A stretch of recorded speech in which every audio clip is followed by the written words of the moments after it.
Fratelli d'Italia che giunge un'osservazione pungente nei confronti dell'amministrazione comunale, definendola inadeguata nell'affrontare anche solo le normali relazioni che intercorrono tra politica e cittadini. È fresca di questi ultimi giorni la questione dell'annullamento della commissione consiliare in cui si sarebbe dovuto tenere un confronto sul trasporto pubblico locale, annullata all'ultimo momento nonostante i molti cittadini che si erano organizzati per seguirla. Fratelli d'Italia fa un appunto anche sulla commissione che si è tenuta su Corte Salasco, che ha visto l'amministrazione mancare in modo clamoroso per chiarezza e per preparazione, episodi che secondo il gruppo consiliare sono indice di una mancanza di rispetto delle istituzioni, dei ruoli ricoperti da assessori e da presidenti di commissione, oltre che mancanza di sensibilità nei confronti della cittadinanza. Fa un appunto Fratelli d'Italia sui teatrini imbastiti da sindaco e assessore al trasporto pubblico a favore del pubblico social, che li ha visti autisti ad accompagnare persone rimaste a piedi. Ma non è il momento dei teatrini, è il momento di produrre atti concreti e cercare di risolvere i problemi, afferma Fratelli d'Italia, che definisce questa nuova maggioranza abusiva, accusandola di rinviare i problemi, essendo incapace di gestirli e di navigare a vista. Conclude affermando che la città non si accontenta più di parole e di proclami, anche contro l'aumento degli episodi di criminalità. Da parte di chi governa servono azioni immediate e non polemiche. Dragster Italjet, motori ad alta prestazione 125, 200 e 300 cc. Telaio fuori dagli schemi con un carattere unico, una guida emozionante, fari full LED. Un Urban Superbike di cui ti innamorerai. Vieni a vederlo da SD Auto, Chioggia, Viale Stazione 36.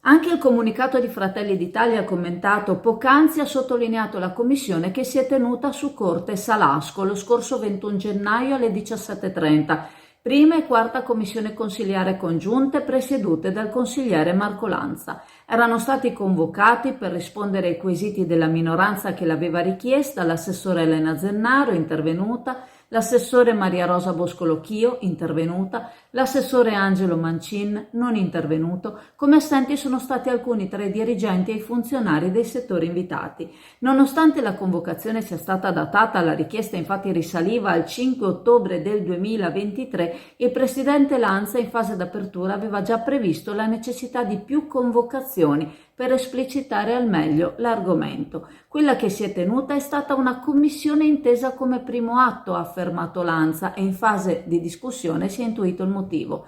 Nessuno tra coloro che era stato convocato aveva risposte. Solo l'assessore Zennaro ha accennato una risposta descrivendo i programmi culturali già svolti in Corte Salasco. Lo stesso Lanza lo ha ribadito più volte. In questa commissione si sarebbe deciso come svolgere la commissione successiva. Tanto per iniziare la si sarebbe tenuta in loco, come era stato esplicitamente già richiesto dai firmatari, indispettiti per la scelta di averla tenuta invece in sala consiliare. In questa fase, secondo il presidente Lanza, si sarebbero dovute esternare le richieste a cui avrebbero dovuto rispondere gli assessori. Ma gli assessori dovevano già essere preparati sui temi che andavano discussi, non si sarebbero dovuti trovare senza parole e senza argomenti come invece è successo, e ciò a causa di una pessima gestione della commissione da parte del suo presidente, che in un ampio lasso di tempo, ottobre 2023-gennaio 2025, non è riuscito a preparare i convenuti. Il tutto facendo una figura barbina, mostrando lacune poco apprezzate dai presenti e da chi ha potuto vedere la commissione in streaming sui nostri canali. Lo abbiamo detto in più occasioni, sono stati 1 migliaio di euro circa buttati alle ortiche, soldi dei contribuenti.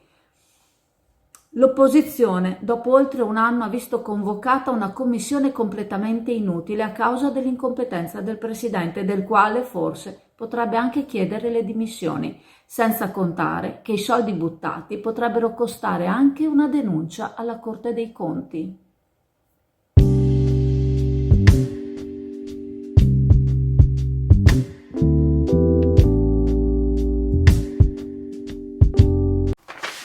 Dunque, premessa, qualcuno crederà, scusate, che sia come contento di criticare il sindaco. Non è così. anzi mi dispiace perché francamente sono profondamente deluso, lo dico tante volte, pur essendo un elettore di centrodestra, pur avendolo votato, mi maledico di averlo votato, e tra l'altro non sono uno di quelli che dice che non cambia mai idea, perché posso cambiare idea se mi mancherebbe altro, però nel corso della mia vita, arrivo a 63 anni, ho votato solo 2 o 3 volte centro-sinistra, ve lo dico anche, ho votato la prima volta Guarnieri, nella prima amministrazione, e evidentemente non sbagliavo nella mia così non esperienza, tanto è vero che Guarnieri è stato confermato 2 volte, è l'unico sindaco a oggi che è stato confermato 2 volte da quando appunto c'è il nuovo ordinamento, quindi da Todaro in poi, praticamente negli ultimi 30 anni. Quindi nella mia scrivania c'è la foto di Berlusconi, l'avrete vista più volte, mi sento anche legato a questa figura del presidente Berlusconi, al quale veramente, insomma, sapete, chi mi conosce sa. Quindi non è che quando critico Armelao lo faccio per motivi ideologici, motivi di antipatia, lo faccio perché vedere la città che va nel disastro, onestamente, mi dispiace profondamente. Ecco. Allora, ricorderete che ieri abbiamo pubblicato quel servizio, perché se voi passate per Val d'Ario vedete il capannone che 2 anni fa in pompa magna è stato annunciato la bonifica, 35 milioni, siamo belli, siamo bravi, eccetera, eccetera, e in realtà sta andando a pezzi perché la borra lo sta distruggendo. In seguito a questa pubblicazione ci ha chiamato qualcuno, che è una persona abbastanza, anzi sicuramente molto informata, ovviamente non posso citarla, ve lo dico, che ci riferisce che il commissario ha deciso di non procedere alla bonifica perché verrebbe a costare troppo, pare che dovrebbe costare addirittura 200 milioni di euro, quindi da 35, che poi c'è stata tutta una serie di impedimenti, e siamo schizzati a 200 milioni di euro, quindi verrà chiuso, presumo, lo dico io, una colata di cemento, e quindi il commissario deve fare questo perché c'è una procedura di infrazione, l'Italia ha diverse discariche e le deve bonificare o mettere in sicurezza, altrimenti c'è una sanzione solo per questa qua, 500.000 euro. So per certo perché ancora anni addietro era arrivata il comune la sanzione, poi è stata sospesa perché è stata iniziata la procedura di bonifica, ma adesso credo che il commissario o bonifici, ma i soldi, o vai a bonificare e inizi, oppure praticamente devi mettere in sicurezza. Allora, prima di tutto mi permetto col cappello in mano, perché io non sono un ingegnere, mi sembra strano che non si sono accorti immediatamente prima di fare questo investimento, i capannoni, i macchinari, eccetera, eccetera, che sarebbe costato troppo bonificare quest'area. Però questa, voglio dire, non ho né l'esperienza e neanche la capacità tecnica di poter dire questo. La metto come punto di domanda, se qualcuno ci vorrà rispondere magari ci risponderà, vedremo. Detto questo, innanzitutto il sindaco Mauro Armelao in questi 2 anni non ha fatto nulla, non si è informato di nulla.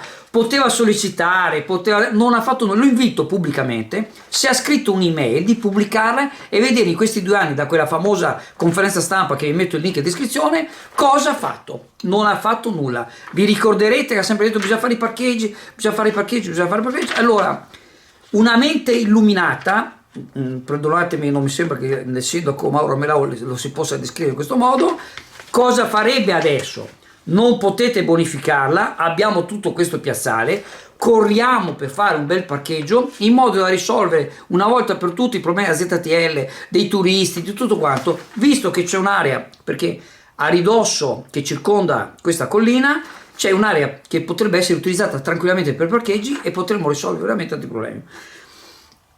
Io veramente quando vi dico queste cose, ripeto, ogni giorno ne salta fuori una, ogni giorno ce n'è una. Potete capire, a fronte di questo, come ha fatto quell'altra a dire che in 12 mesi sposteranno il mercato ittico all'ingrosso, e oggi non hanno fatto nulla. Come fa a parlare di 99 milioni per la cittadella dello sport quando col ponte sul Brenta, in queste situazioni, il teatro Asta sono fermi completamente? Cioè, vi sta prendendo in giro, ci sta prendendo in giro. Io chiedo ancora una volta anche ai consiglieri di maggioranza, ragazzi, non potete andare avanti in questa maniera. fate veramente, abbiate un sussulto di dignità e prendete, vi dimettete e mandatelo a casa, perché i danni che sta facendo quest'uomo sono incommensurabili. Io non so più come altro dirlo, la mia preoccupazione è per l'amministrazione che verrà dopo, perché si troverà con tutte ste rogne. Io penso che non basteranno 10 anni a rimediare i danni che fa questo soggetto. AF Energia ci trovate in Viale Mediterraneo 135 a Sottomarina, da lunedì al venerdì 8.30, 12.30, 14.30, 18.30. Offriamo il servizio luce, gas, prezzo fisso, prezzo variabile, telefonia, fibra o ADSL per famiglie, imprese e condomini. Qui da noi potete effettuare anche il pagamento delle vostre bollette a una commissione ridotta di 1,30 euro.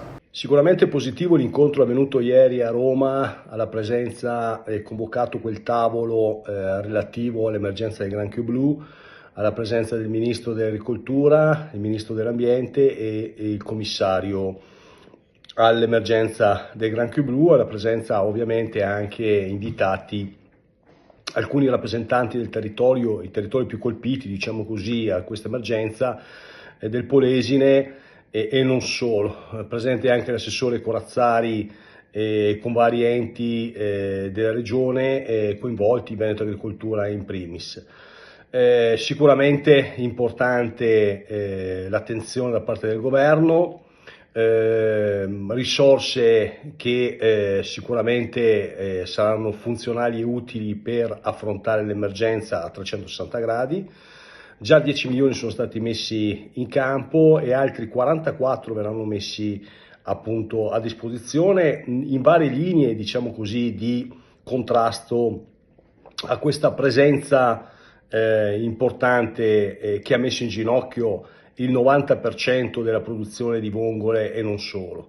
Dunque, per mantenere l'aspetto economico e soprattutto sociale e soprattutto ambientale, perché ricordiamo che siamo di fronte a una specie, diciamo così, aliena che sta veramente deturbando in maniera importante l'ecosistema, la biodiversità dei nostri fondali, del sistema marino in generale, delle nostre lagune, e dunque mettendo in ginocchio pesca e acquacultura in maniera veramente esorbitante. Ha già creato grosse perdite non solo del prodotto ma anche emorie, ma anche e soprattutto la fuoriuscita da questo ambito lavorativo di 400 e più imprese. Stiamo parlando di circa quasi 1000 addetti che purtroppo non fanno più reddito con questa attività, e soprattutto poi la filiera generalizzata, non solo il pescatore, poi dopo c'è tutta la filiera che ne deriva da esso, l'importazione, l'esportazione, dunque chi ne ha più ne metta. Dunque è giusto e doveroso mettere in campo tutta la forza, diciamo così, di contrasto economica da una parte, ma ovviamente poi dopo con tutti gli diciamo così, le progettualità, le strategie importanti appunto per far fronte a questa emergenza. Mi auguro, ripeto, che possa essere l'inizio, diciamo, di un contrasto forte e dunque per il momento facciamo un plauso all'iniziativa. Ovviamente staremo ben attenti, anche perché se posso sottolineare un aspetto che ritengo ovviamente doveroso e importante, si è dimenticati nei vari studi che sono stati appunto posti all'attenzione e sottolineati dell'importanza che hanno permesso appunto di avere tutte quelle informazioni maggiori sulla presenza di granchio blu sulle nostre lagune e sui nostri mari. Si è dimenticati che anche su questo Chioggia, attraverso la Fondazione della Pesca, ha contribuito in maniera importante.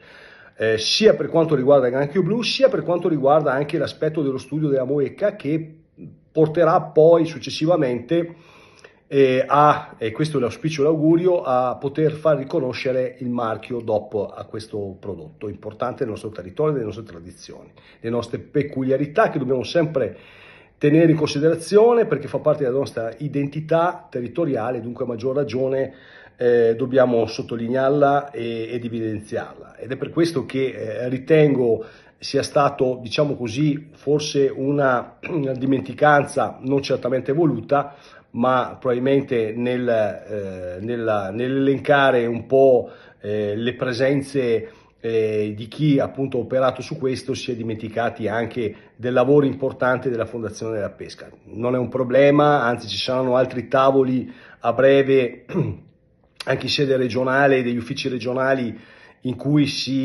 con i vari enti, varie università, vari stakeholder presenti, si potrà appunto ritornare su questo e evidenziare appunto l'importanza anche e soprattutto del nostro territorio, uno dei mercati ittici più importanti, se non il più importante d'Italia, e soprattutto l'importanza della nostra Fondazione della Pesca, che evidenzia ancora una volta la grande capacità operativa dei nostri pescatori, dei nostri armatori e tutto il settore pesca che, voglio ricordare a tutti, è il primo in Italia a livello appunto di importanza. E siamo nello studio del Servizio Nord-Est 2.0 e vorremmo sapere di che cosa vi occupate. Ci siamo fortemente focalizzati sui bonus edilizi, in particolare sul superbonus, quindi interventi prevalentemente condominiali di efficientamento energetico. Il superbonus esiste ancora, fino al 31/12/2024 l'incentivo è stato ridotto al 70% e fino al 31/12/2025 è stato ridotto al 65%. Per maggiori informazioni su superbonus e agevolazioni fiscali per le ristrutturazioni edilizie, Servizi Nord-Est 2.0, via Bembo, Sottomarina di Chioggia, Venezia.